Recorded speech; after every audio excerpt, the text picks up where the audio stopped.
రెండు మూడు సలహాలు నేను అందరు వచ్చారు కాబట్టి ఉంచాలనుకున్నాను. ఒకటేమో ఫిల్మ్ ఇన్స్టిట్యూట్ వారు చెప్పేశారు, గోపినాథ్ రెడ్డి గారు. రెండవది, గ్రామాల్లో చాలామంది యువతి యువకులు స్మాల్ ఫిల్మ్ ప్రొడ్యూసర్స్గా, రైటర్స్గా చాలామంది ముందుకు వస్తున్నారు.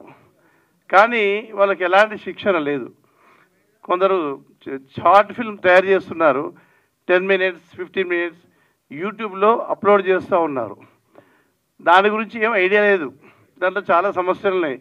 కొన్ని వాటిలో అసలు ఉంది, కొంత మెచ్యూరిటీ లేదు, క్వాలిటీ ప్రాబ్లమ్స్ ఇవన్నీ ఉన్నాయి.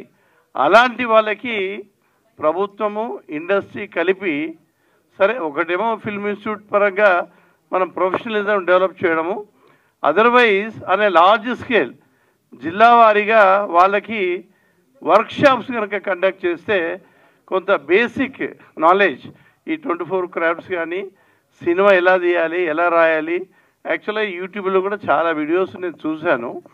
కానీ ఆ నాలెడ్జ్ కనీసం మనం ఇవ్వగలిగితే మనకు క్వాలిటీ ప్రొడక్ట్స్ యూట్యూబ్లోకి వస్తాయని నేను భావిస్తూ ఉన్నాను. Thank you.